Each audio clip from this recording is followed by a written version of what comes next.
며느리에게 돌아가신 남편 제사상 차리라고 현금 150만 원을 줬습니다. 하지만 제삿날 음식은 오지 않았어요. 며느리는 주문을 취소해 그 돈을 챙기고 제 신용카드로 또 130만 원을 현금 인출해 사돈 빚을 갚았습니다. 조상님마저 기만한 며느리를 상대로 저는 모든 증거를 모으기 시작했습니다. 제 이름은 박선희예요. 올해 65이죠. 다들 제 나이면 집에서 편히 쉬신다는데 저는 아직 이 광장시장을 떠날 수가 없어요. 제 가게가 여기 있거든요. 저기 구제상가 아시죠? 그 근처 좁은 골목으로 꺾어 들어오면 광장 수선이라고 제 평생이 담긴 작은 가게가 나와요. 매일 새벽 4시 반이면 눈이 떠져요. 그럼 부지런히 준비하고 종로로 나와요. 이 시간이 제일 좋아요. 아직 어둑어둑한 새벽 공기 속에 저쪽 먹자골목에서는 벌써 빈대떡 지지는 기름 냄새, 마약 김밥 많은 고소한 참기름 냄새가 바람 타고 흘러 들어오죠. 그 냄새를 맡으면서 가게 셔터를 드르륵 하고 올리면 그때부터 제 하루가 시작되는 거예요. 가게에 들어오면 제일 먼저 하는 일이 있어요. 제 재봉틀, 이거 40살은 좋기 넘은 물건이에요. 싱거싱을, 재봉틀, 여기에 조심조심 기름칠을 해요. 이게 제 밥줄이고 제 인생 그 자체니까요. 기름칠을 하면서 늘 혼자 중얼거리는 말이 있어요. 사람은 속여도 자와 장부는 절대 거짓말을 안 한다. 이게 제 철학이에요. 지난 40년간 이 시장 바닥에서 수십만 벌의 옷을 만지면서 깨달은 거죠. 1cm는 누가 와서 재도 1cm고 10,000원은 언제 세어도 10,000원이에요. 숫자는 정직해요. 하지만 사람은, 특히 그 마음이라는 건 자로 잴 수도 저울로 달 수도 없으니 도무지 믿을 수가 있나. 그렇게 한참 재봉틀을 돌리다 보면 아침 해가 뜨고 시장은 사람들로 발 디딜 틈이 없어지죠. 저는 그렇게 바쁘게 사는 게 좋아요. 몸은 고되도 마음은 편하거든요. 그런데 그날은 주말 저녁이었어요. 바쁜 토요일 장사를 마치고 집에 돌아와 파스를 붙이고 있는데 아들 민준이하고 며느리 지아가 찾아왔더라고요. 우리 아들 민준이는 참 착한 아이인데 속이 무르다고 해야 하나. 늘 걱정이 많고 특히 제 아내, 그러니까 제 며느리 비위 맞추느라 안절부절 못하는 게 눈에 훤히 보였죠. 그날도 그랬어요. 들어오는데 꼭 죄 지은 사람처럼 고개를 푹 숙이고 제 눈을 못 마주치더라고요. 반면에 며느리지야 42살이죠. 은행 다닌다고 번듯한 직장에 겉보기엔 멀쩡해요. 근데 그날따라 얼굴이 유난히 푸석하고 꼭 일부러 기운 없는 연기를 하는 사람처럼 보였어요. 불안한 마음으로 과일을 깎는데 지아가 입을 열더라고요. 자기가 번아웃이래요. 번아웃, 그게 뭔가요? 저는 평생 불에 탄 적은 있어도 번아웃은 뭔지 그냥 쉬고 싶다는 소리를 유식하게 하는 건가 싶었죠. 은행원 생활 몇 년 하더니 스트레스가 너무 심해서 도저히 못 다니겠대요. 제가 물었죠. 그래서 그 하고 싶은 일이 뭐냐고. 콘텐츠 크리에이터요. 그리고 여행 블로거요. 기가 막혔어요. TV에서 보던 거 카메라 들고 다니면서 깔깔거리고 예쁜 데 가서 사진 찍고 맛있는 거 먹고 그게 일이래요. 제 평생 일이라는 건 이렇게 재봉틀 앞에 앉아서 땀 흘려야 돈이 되는 건 줄 알았는데 한숨이 나오려는 걸 꾹 참았어요. 아들 민준이 때문이었죠. 제가 무슨 말이라도 할까봐 민준이가 얼른 끼어들더라고요. 엄마, 지아가 정말 힘들어해요. 옆에서 보기에 내가 다 안쓰러울 정도예요. 잠도 못 자고 병원에서도 그러는데 이러다 큰일 난다고 무조건 쉬라고 했대요. 그 말에 제가 딱 막히는 거예요. 병원에서도 쉬라는데 정신이 아프다는데 옛날 우리 같으면 정신력으로 버텨라. 누군 안 힘드냐 했겠지만 요즘은 그게 아니잖아요. 정신이 아픈 사람한테 독한 말 했다가는 정말 큰일이라도 날 것처럼 구니까요. 제가 무슨 수로 은행 계속 다녀라 하겠어요. 아픈 사람 더 아프게 만드는 나쁜 시어머니밖에 더 되겠어요? 아들 얼굴을 보니 자기가 아내 하나 건사 못해서 저한테까지 이 부담을 지우는 게 미안하면서도 어떻게든 저를 설득해서 이 상황을 넘기고 싶어 하는 그 절박함이 보였어요. 에휴, 결국 제가 졌죠. 며느리가 아니라 아들한테 진 거예요. 알았다 하고 안방으로 들어갔어요. 장롱 서랍 깊숙한 곳에 넣어둔 지갑에서 신용카드를 하나 꺼냈죠. 지아 앞에 카드를 내밀었어요. 이걸로 필요한 생활비만 써요. 내가 생활비로 한 달에 150만 원 정도 생각할 테니 그렇게 알고 카드 한도는 500만 원이지만 그거 다 쓸 생각은 절대 말고. 지아 눈이 반짝 빛나는 걸 봤어요. 꼭 감격해서 우는 척. 제 손을 덥석 잡더라고요. 어머님, 정말 감사합니다. 저 정말 열심히 해볼게요. 저는 그냥 고개만 끄덕였어요. 그렇게 아들 내외가 돌아가고 집안이 조용해졌죠. 한참을 앉아 있다가 제 스마트폰을 들었어요. 사실 전 이런 기계 만지는 거 딱 질색이에요. 그래도 아들이 가르쳐 준 건 잊어버리지 않았죠. 앱이라는 거. 가게 장부 정리할 때 쓰는 거 말고 다른 앱이요. 손가락으로 한참을 눌러서 그 카드사 앱이라는 걸 깔았어요. 제 수십 년 된 꼼꼼함이 어디 가겠어요. 이것도 제 장부인 셈이죠. 아날로그 장부가 아니라 디지털 장부. 제 눈으로 직접 숫자를 확인해야 직성이 풀리니까요. 번아웃이라는 게 정말 쉬는데 돈이 드는 병인지 아니면 그냥 놀고 싶은 핑계인지. 그렇게 며칠이 지났어요. 스마트폰에서 띠링하고 알림이 울리더라고요. KB국민카드, 이마트 성수점 83, 400원 승인. 그래, 마트. 생활비 맞죠? KB국민카드, 종로 1가, 서울 약국 21, 영원 승인. 약국, 약도 사 먹어야지. KB국민카드, 대학로 서울대학병원 125, 500원 승인. 병원. 그래, 병원도 가야지. 아프다는데. 전부 생활비 범주에서 벗어나지 않는 아주 정상적인 지출 내역이었어요. 그걸 보니까 마음이 조금 놓이더라고요. 그래, 내가 너무 늙은이처럼 꼬아서 생각했나 보다. 정말 아파서 쉬는 걸 수도 있지. 그렇게 아주 잠시나마 저는 정말 안심했었어요.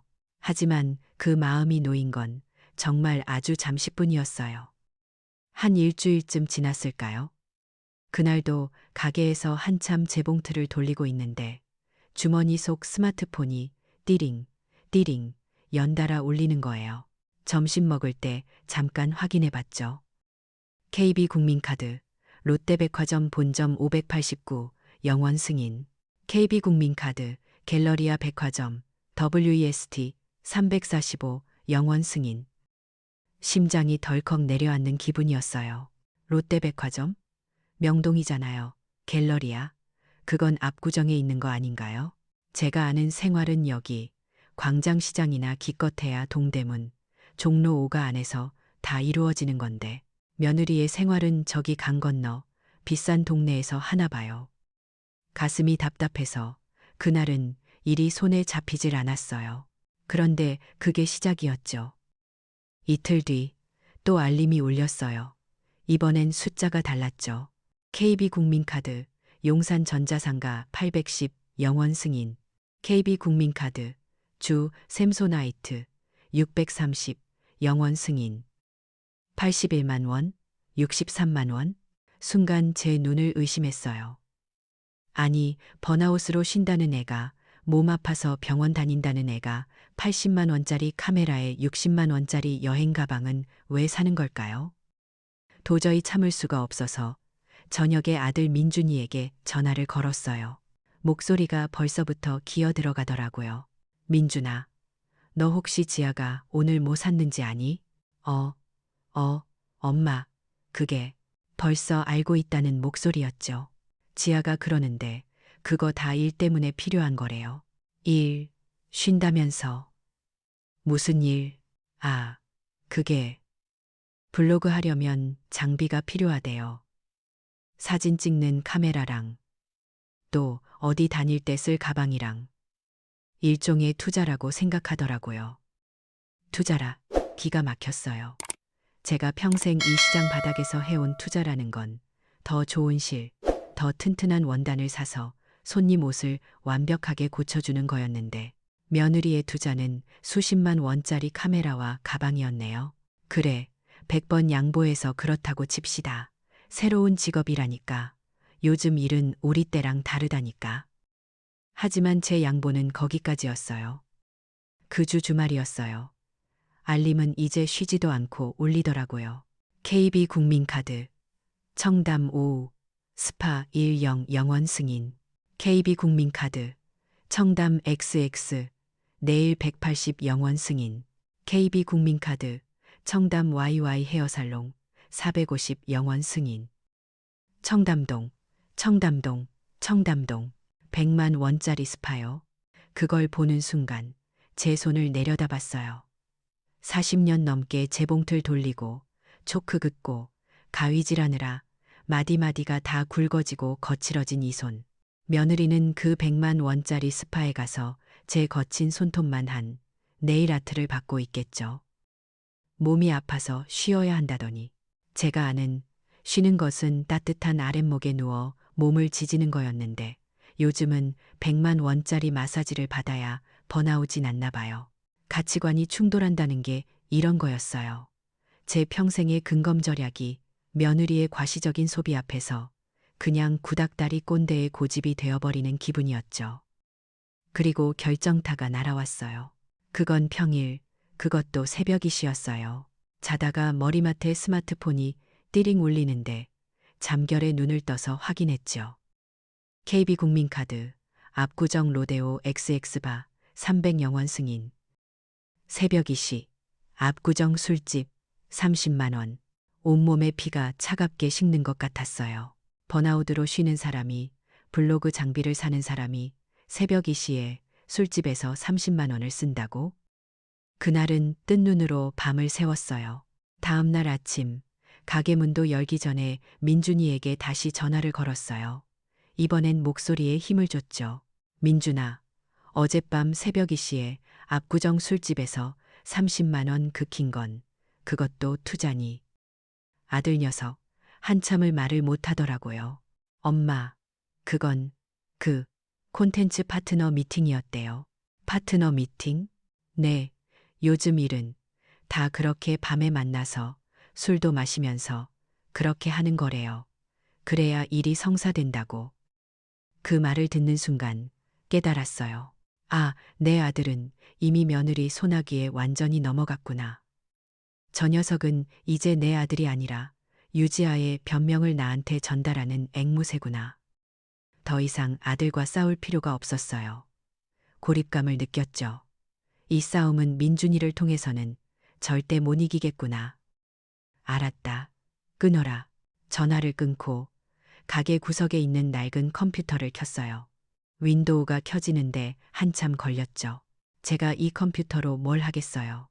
그냥 가게 장부 정리하는 엑셀 프로그램이나 겨우 만지죠. 바탕화면에서 엑셀 아이콘을 찾아 더블 클릭했어요. 빈 화면이 떴죠. A열 일행의 타자를 치기 시작했어요. 날짜, B열 일행에는 사용 내역, C열에는 금액, 그리고 D열 일행에는 분류. 숫자는 거짓말 안 하지. 저는 그날부터 카드사 앱에 뜨는 모든 내역을 수십 년간 가게 장부를 관리하던 그 솜씨로 엑셀 파일에 꼼꼼하게 옮겨 적기 시작했어요. 9월 15일 이마트 성수점 83 400원 생활비 9월 16일 서울 약국 21 영원 생활비 9월 18일 롯데백화점 본점 589 영원 사치품 완당세 9월 20일 용산 전자상가 810 영원 사치품 카메라 9월 20일 주샘소나이트 630 영원 사치품 가방 9월 22일 청담 오스파 10 영원 사치품 미용 9월 24일 압구정 XX바 300 영원 사치품 유흥. 며느리는 카드를 사치에 쓰고 저는 엑셀을 기록에 썼어요. 한 달이 채 되지 않았을 때 C열의 합계를 내봤어요. 합계 400원.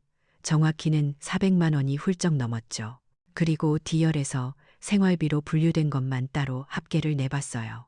생활비 합계 100원. 그것도 100만 원이 채 안 됐어요.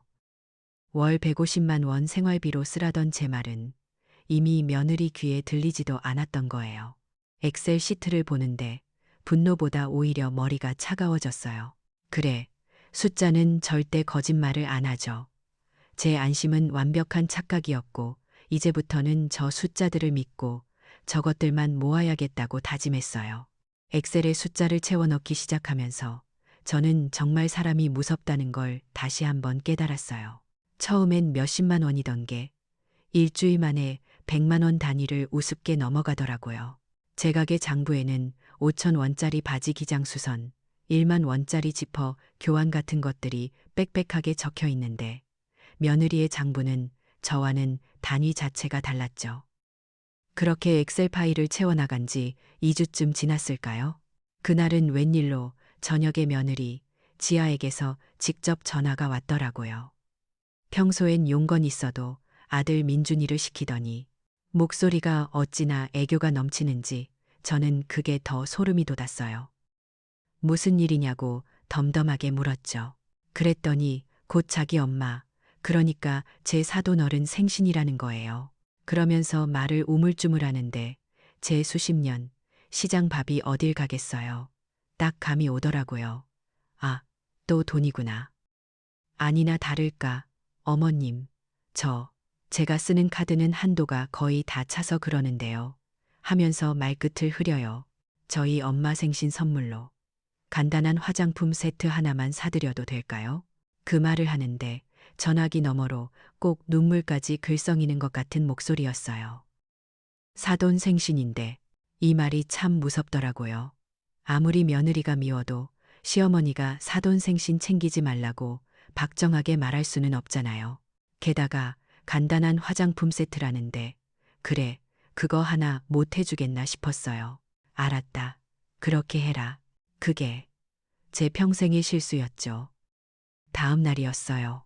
가게에서 한참 재봉틀을 돌리고 있는데 점심시간쯤 주머니 속 스마트폰이 띠링하고 울리더라고요. 무심코 화면을 봤죠.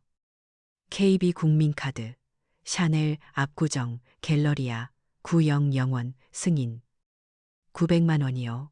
순간 제 눈을 의심했어요. 0을 하나 잘못 봤나 몇 번을 다시 봤어요. 간단한 화장품 세트가 아니라 간단한 매장 하나를 통째로 산 걸까요? 손이 부들부들 떨려서 들고 있던 숟가락을 떨어뜨렸어요. 이건 아니잖아요. 당장 아들 민준이한테 전화를 걸었어요. 참으려고 했는데 저도 모르게 소리가 터져 나왔죠. 너, 이게 대체 무슨 짓이냐? 지아, 지금 제정신이냐?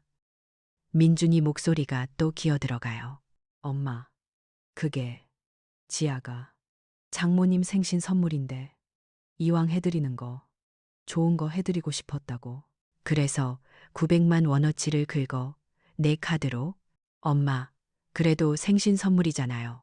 어떻게 해요? 이미 샀는데 어떻게 하냐고요. 그놈의 아들 녀석. 전화기를 그냥 벽에 던져버리고 싶었어요. 그날 저녁 가게에 돌아와서 덜덜 떨리는 손으로 엑셀 파일에 그 숫자를 입력했어요. 10월 5일 샤넬 갤러리아 900원 사치품 사돈 선물. 이건 사치가 아니라 그냥 대놓고 도둑질이었죠. 그렇게 속이 부글부글 끓는데 며칠 뒤에 더 기가 막힌 일이 다가왔어요. 돌아가신 제 남편, 그러니까 애들 아버지 제삿날이었거든요. 저한테는 1년 중에 그날이 가장 중요해요. 조상님께, 그리고 먼저 간 불쌍한 남편한테 그래도 나 자식들 잘 키우면서 잘 살고 있다고 보고하는 날인데 그동안은 제가 힘들어도 밤새워가며 직접 음식을 했어요. 그런데 이번엔 지아가 번아웃으로 쉬고 있으니까 아들 민준이가 그러더라고요. 엄마, 이번엔 지아가 음식 주문해서 한다고 해요. 엄마 힘드시니까. 솔직히 하나도 믿음이 안 갔지만 며느리가 하겠다는데 시어머니가 나서서 아니다, 내가 하겠다 할 수도 없잖아요. 그래. 그럼 그렇게 해라. 제가 따로 현금 150만 원을 봉투에 넣어줬어요. 이걸로 예산 맞춰서 모자라지도 넘치지도 않게 잘 주문해라. 며칠 뒤에 지아가 아주 신이 난 목소리로 전화가 왔어요. 어머님, 요즘 진짜 잘하는 데가 있더라고요. 제가 130만 원에 아주 상다리 부러지게 예약했어요. 20만 원 아꼈어요, 어머님. 130만 원. 그래, 알뜰하게 잘했구나. 그렇게 믿었죠. 드디어 제삿날 당일이에요. 저녁 먹고 제사 지내려면 오후 4시쯤에는 음식이 와야 상을 차리거든요. 근데 4시가 넘어도 연락이 없어요. 5시가 다 돼도 감감무소식이에요. 불안한 마음에 지아한테 전화를 걸었죠. 안 받아요. 아들 민준이한테 전화를 걸었어요. 민준이도 안 받아요. 심장이 쿵쿵 내려앉기 시작했어요. 제가 직접 그 주문했다는 업체에 전화를 걸었어요. 수소문에서 겨우 알아냈죠. 여보세요. 저기 박선이라고 하는데요. 오늘 4시에 제사 음식 배달 오기로 했는데. 네, 박선희 님이요. 잠시만요. 아, 고객님, 그 주문 3일 전에 취소됐는데요. 네, 취소요? 누가요? 유지아 님 성함으로 직접 취소하셨어요. 환불금도 다 받아가셨고요. 그 말을 듣는데 머리가 꽝 하고 터지는 것 같았어요. 조상님들, 먼저 간 남편. 시간은 벌써 5시 반. 이 시간이면 광장시장 상인들도 다 퇴근할 시간이에요. 눈물이 핑 돌았지만 울 시간이 없었어요. 지갑 하나 들고 가게로, 광장시장으로 정말 미친 듯이 뛰어갔어요. 셔터 막 내리려던 순인의 빈대떡 사장 언니를 붙잡고 제가 소리를 질렀어요. 언니, 나 좀 살려줘. 나 오늘 제사상 엎어지게 생겼어. 제 몰골이 말이 아니었나 봐요. 순이 언니가 놀라서 아이고, 박 사장, 이게 무슨 일이야 하더라고요. 자초지종을 들은 시장 상인들이, 제 수십 년 된 이웃들이 정말 자기 일처럼 발벗고 나섰어요. 순이 언니는 가게 문을 다시 열고 전을 부치기 시작했고, 옆집 나물 가게 사장님은 이거라도 가져가 하면서 삼색 나물을 묻혀주고, 과일 가게 총각은 제일 좋은 사과랑 배를 깎아서 내줬어요. 박 사장, 힘내. 제사는 지내야지. 아이고, 웬수 같은 것들. 정말 눈물 콧물 범벅이 돼서 음식을 받아들고 겨우겨우 집에 돌아와서 상을 차렸어요. 제사는 겨우 지냈죠. 하지만 저는 그날 밤 한숨도 잘 수가 없었어요. 유지아는 왜 취소를 했을까? 내가 준 현금 150만 원 중에 그 130만 원은 대체 어디로 갔을까? 다음 날 아침 일찍 카드사에 바로 전화를 걸었어요. 제사 음식 취소한 바로 그날, 3일 전에 지아가 제 카드로 뭘 했는지 궁금했어요. 네, 고객님, 3일 전에 오호 백화점 ATM기에서 130만 원 현금 인출 내역이 있으시네요. 백화점 ATM 130만 원. 제사 음식 주문했다던 바로 그 금액이었어요. 소름이 돋았어요. 제사 음식 주문한다고 저한테 150만 원 현금 받고 그걸 취소한 뒤에 제 카드로 또 130만 원을 현금으로 뽑아간 거예요. 나중에 알고 보니 그 돈 전부 사돈 어른 황씨 빚 갚는데 바로 들어갔더라고요. 제사상을 담보로, 죽은 남편을 담보로 저한테 이중으로 사기를 친 거였어요. 그날 저는 결심했어요.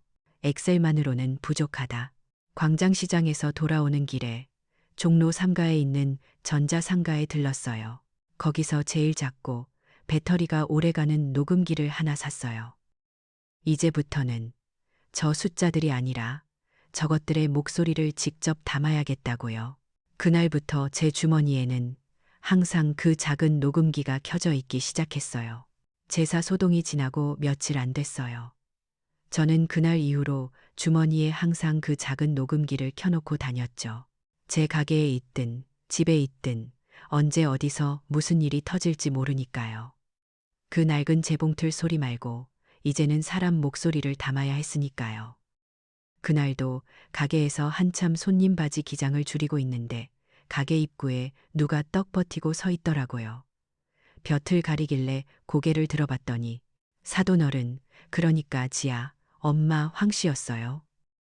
며느리도 아니고 사돈이 제 가게, 이 광장시장 바닥까지 찾아온 건 처음이었죠. 딱 봐도 좋은 일은 아니다 싶었어요. 저는 조용히 주머니 속 녹음기 버튼을 다시 한번 꾹 눌렀어요. 황 씨가 저를 박 사장하고 부르더라고요. 할 말이 있으니 잠깐 나와요. 무슨 채권자처럼 저를 쏘아보는데 어이가 없었죠. 가게 밖, 사람들 좀 뜸한 골목으로 절 끌고 가더니 본론부터 말하더군요. 애들 분가시켜야겠어요. 5천만 원 준비해요. 5천만 원. 순간 숨이 턱 막혔지만 한편으로는 퍼즐이 딱 맞춰지는 기분이었어요. 900만 원짜리 명품 가방, 제사상 엎어가며 빼돌린 130만 원. 그 모든 돈의 종착지가 바로 이 여자였구나. 지아는 그냥 행동대장이었고 이 황 씨가 머리였던 거죠. 저는 그냥 덤덤하게 쳐다봤어요. 무슨 근거로요? 무슨 근거? 사돈이 박 사장 때문에 내 딸이 얼마나 고생하는데 그 정도도 못 해줘요? 참, 뻔뻔하기도 하죠. 돈 없습니다. 더 상대할 가치가 없었어요. 저는 그냥 돌아서서 가게로 들어와 버렸죠. 그걸로 끝날 리가 없다는 건 알았어요. 아니나 다를까, 그날 저녁이었어요. 띵동, 초인종이 울리는데 문을 여니 황 씨가 지아를 부축한 채로 서 있더라고요. 지아는 꼭 금방이라도 쓰러질 사람처럼 황 씨 어깨에 기대어 있었고 그 뒤에는 제 아들 민준이가 울상이 돼서 따라오고 있었죠. 황 씨가 지아를 거실 소파에 거의 던지다시피 앉혔어요. 그리고는 서류 봉투 하나를 테이블에 탁 하고 던졌어요. 이게 뭔지 알아요? 병원 서류였어요. 우울증, 상세불명, 3개월 이상 안정가료, 요함. 지아의 이름이 적힌 진단서였죠. 당신 때문에 내 딸이 이렇게 병들었어. 시어머니 구박에 번아웃이 우울증까지 됐다고. 의사가 당장 쉬어야 한대. 황 씨가 소리를 지르는데 지아는 옆에서 고개만 푹 숙이고 훌쩍이고 있더라고요. 참, 연기들도 잘해요. 당장 치료비 내놔요. 그리고 아까 말한 분가 비용 5천만 원도. 저는 가만히 그 우울증 진단서라는 걸 쳐다봤어요. 번아웃, 다음엔 우울증이구나. 참 좋은 방패들이에요.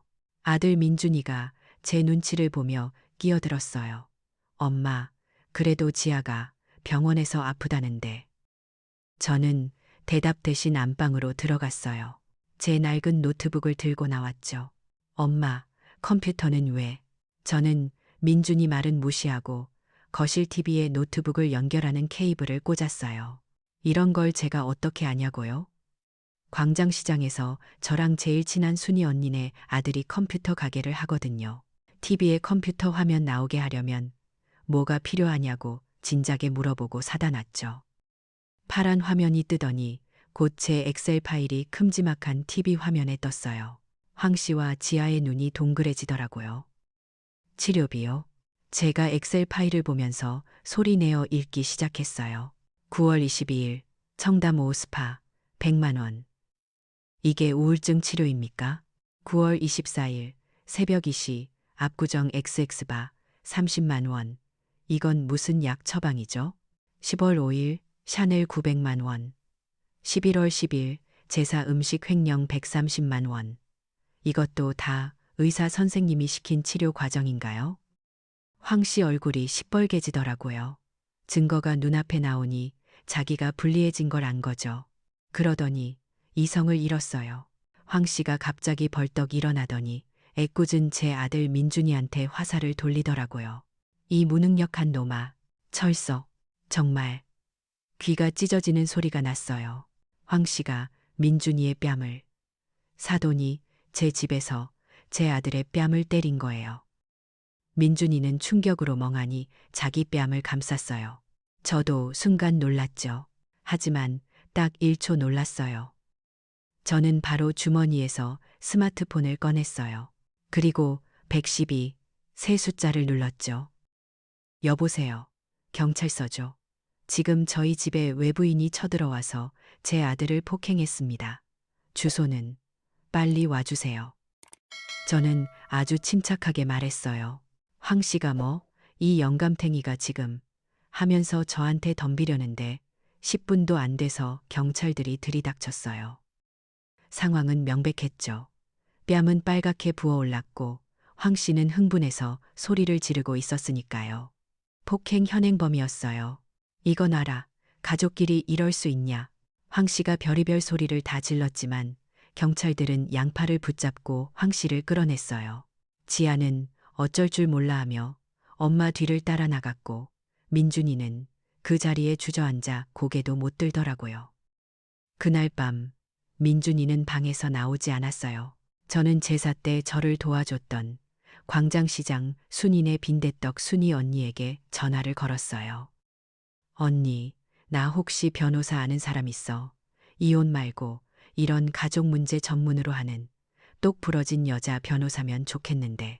순이 언니가 당장 자기 조카 친구가 있다며 번호를 하나 주더라고요. 다음 날 아침, 저는 가게 문을 오후에 엽니다라고 써 붙였어요. 그리고 제 엑셀 파일, 제사 횡령, CCTV 영상이 담긴 USB, 그리고 어젯밤 황 씨의 목소리까지 고스란히 담긴 녹음기를 들고 그 변호사 사무실로 향했어요. 이제 정말 전쟁 시작이었죠. 순이 언니가 소개해준 변호사 사무실은 서초동 법원 근처에 있더라고요. 난생 처음 가보는 동네였죠. 그날 아침 민준이는 아직 방에서 나오지도 않았어요. 그 녀석도 자기 뺨을 때린 장모와 그걸 보고만 있던 아내 때문에 생각이 많았겠죠. 저는 그 녀석을 기다려줄 시간이 없었어요. 제 가방에는 40년 가게 장부보다 더 꼼꼼하게 정리한 엑셀 출력물, 횡령의 증거가 담긴 USB, 그리고 황 씨의 목소리가 담긴 녹음기가 들어 있었거든요. 김유진 변호사라고 순이 언니 조카 친구라던데 아주 젊고 눈이 매섭더라고요. 저는 군말 없이 가방 안의 증거들을 책상 위에 다 꺼내놨어요. 이건 카드 내역을 제가 정리한 엑셀 파일입니다. 이건 황 씨가 5천만 원을 요구하고 제 아들을 때리기 직전까지의 대화가 담긴 녹음 파일이고요. 이건 제사 음식 취소한 날 며느리가 백화점 ATM에서 130만 원을 뽑아가는 CCTV 영상입니다. 김 변호사가 엑셀 파일을 한 장, 한 장 넘겨보는데 눈이 빛나더라고요. 어머님, 이건 완벽하네요. 이건 단순 폭행이나 가사 문제가 아니에요. 명백한 사기, 횡령입니다. 우리는 바로 소송을 준비했어요. 며느리 지아에게는 부당이득 반환 및 횡령에 대한 손해배상을, 사돈 황 씨에게는 폭행 및 협박에 대한 위자료를 청구했죠. 물론 그쪽도 가만히 있지는 않았어요. 경찰서에서 풀려난 황 씨가 변호사를 샀더라고요. 그리고는 저를 맞고소했어요. 죄목이 뭐였는지 아세요? 명예훼손이었어요. 제가 우울증 진단서까지 받은 아픈 며느리를 구박하고 집에 찾아온 사돈 황 씨에게 엑셀 파일 같은 걸 들이밀면서 모욕감을 줬다는 거예요. 한마디로 제가 악독한 시어머니라서 자기 딸이 병들었고 자기가 화가 나서 실수를 했다는 거죠. 적반하장도 이런 적반하장이 없었어요. 그렇게 법적 공방이 시작됐어요. 하지만 저는 조금도 불안하지 않았어요. 왜냐고요? 저는 숫자를 갖고 있었으니까요. 먼저 법원에서 조정을 해보라고 하더라고요. 재판까지 가기 전에 합의를 보라는 거죠.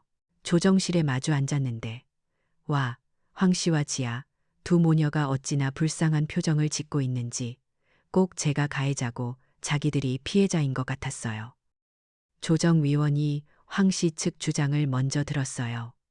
황 씨 변호사가 시어머니의 과도한 간섭, 며느리의 정신적 고통 같은 말들을 막 쏟아냈죠.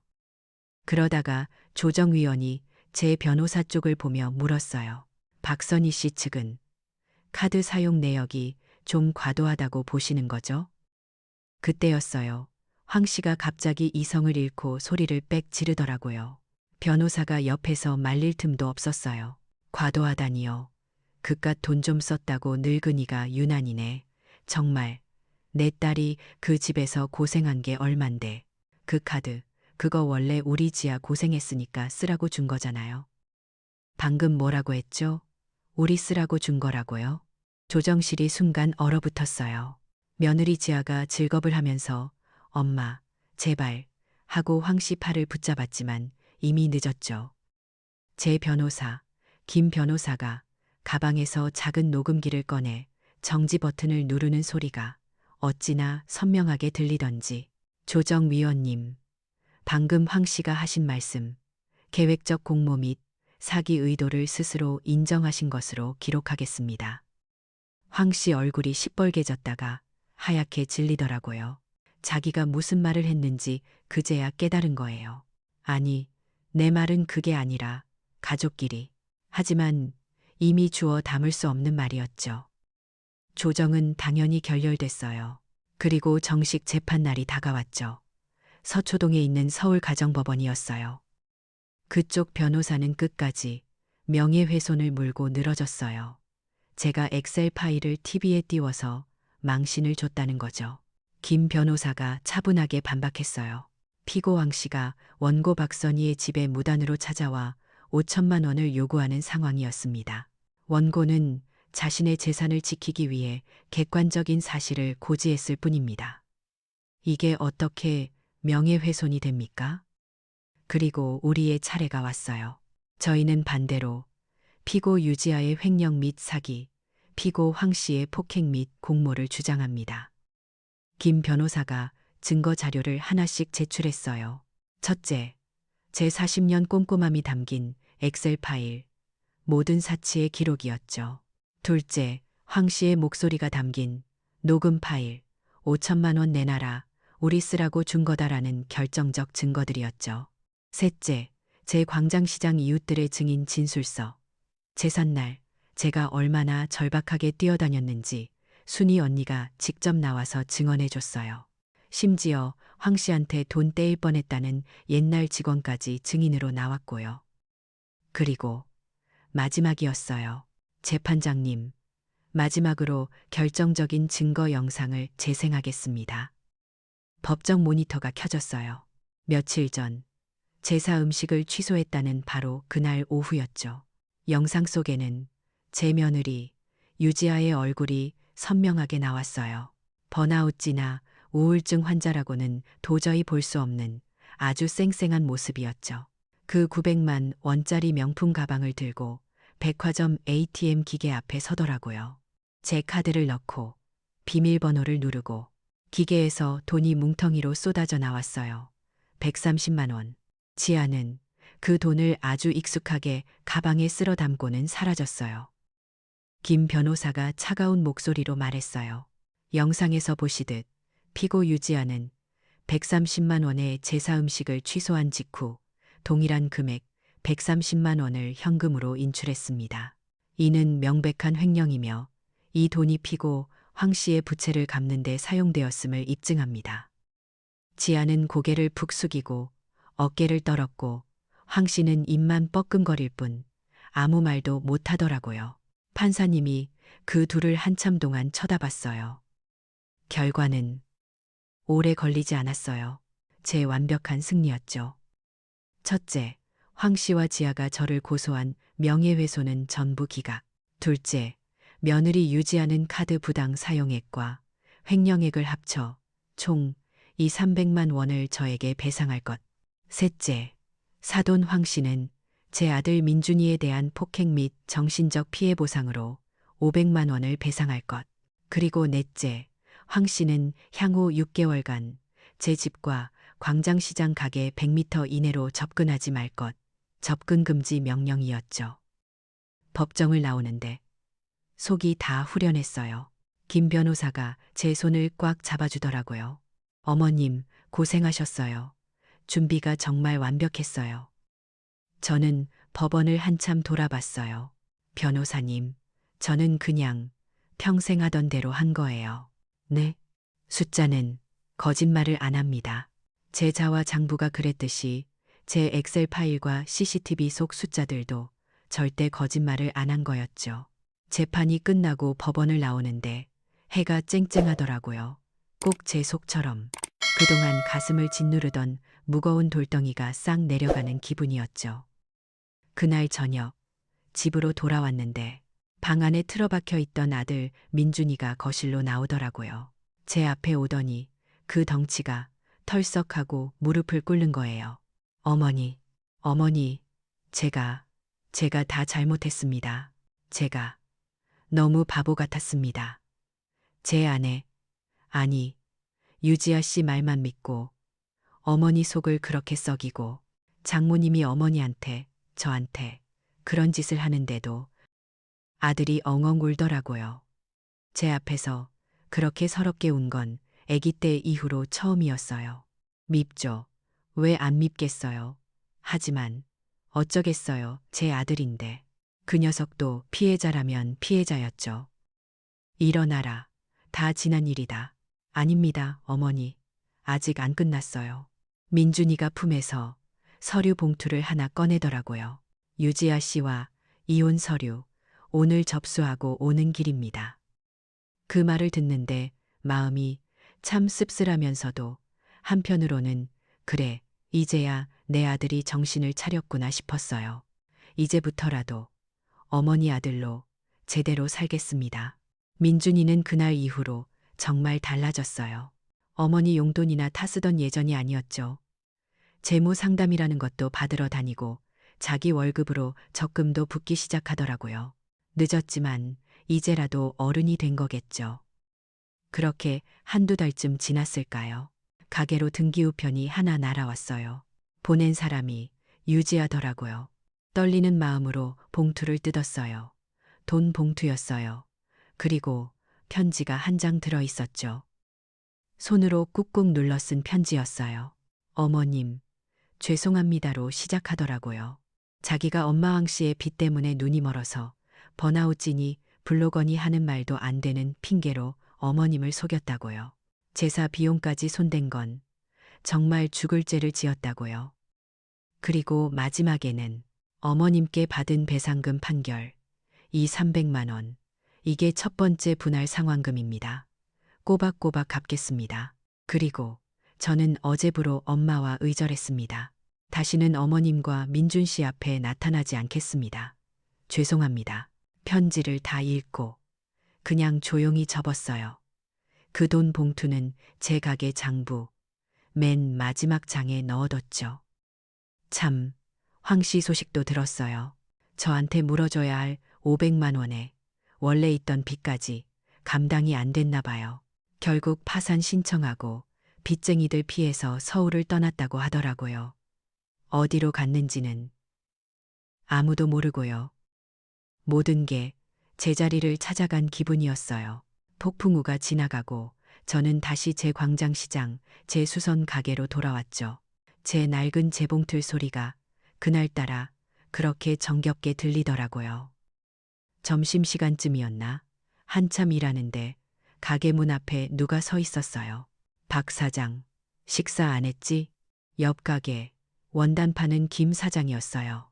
몇 년 전에 아내를 먼저 보낸 호랍이죠. 그 양반이 뜨끈한 곰탕 2그릇을 사들고 왔더라고요. 날도 추운데 속이라도 든든하게 채워야지. 이제 웃을 일만 남았네.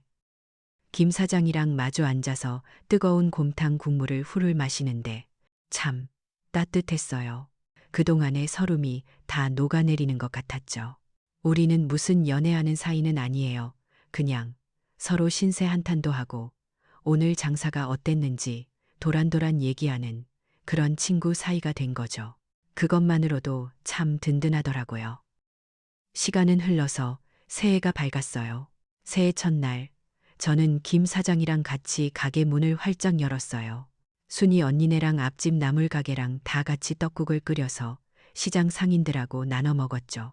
박 사장, 새해 복 많이 받아. 김 사장도 많이 받게.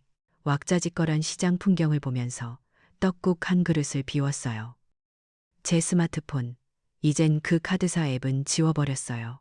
가게 컴퓨터에 있던 그 엑셀 파일은 증거 자료라는 이름으로 폴더 안에 잘 저장해 뒀고요. 이제 기술은 감시가 아니라 제 승리의 기록으로 남은 거죠. 따뜻한 떡국을 다 먹고 제 가게로 돌아왔어요. 제일 먼저 제 낡은 자와 장부를 다시 집어들었죠. 가만히 생각했어요. 그래, 고통스럽고 지긋지긋했던 문이 하나 닫혔구나. 하지만 이렇게 새로운 문이 또 열렸네. 제 곁에는 좋은 이웃들이 있고 제게는 땀 흘려 일할 수 있는 이 가게가 있으니까요. 진실, 그리고 증거, 그리고 포기하지 않는 끈기. 이 세 가지만 있으면 어떤 문이 닫혀도 다시 열 수 있다는 걸 저는 깨달았어요. 제 40년 된 자와 장부가 그랬듯이 숫자는, 그리고 진실은 절대 거짓말을 안 하니까요. 저는 평화로운 미소를 지으며 오늘 첫 손님의 옷감을 자위에 반듯하게 올려놨어요. 박선희 씨의 삶을 보면 숫자는 거짓말을 안 한다는 그 철학이 정말 맞았다는 걸 알 수 있어요. 아무리 억울한 일을 당해도 그녀처럼 침착하고 꼼꼼하게 진실과 증거를 모으고 끈질기게 버티면요. 언젠가는 반드시 모든 것이 제자리를 찾는 법이거든요.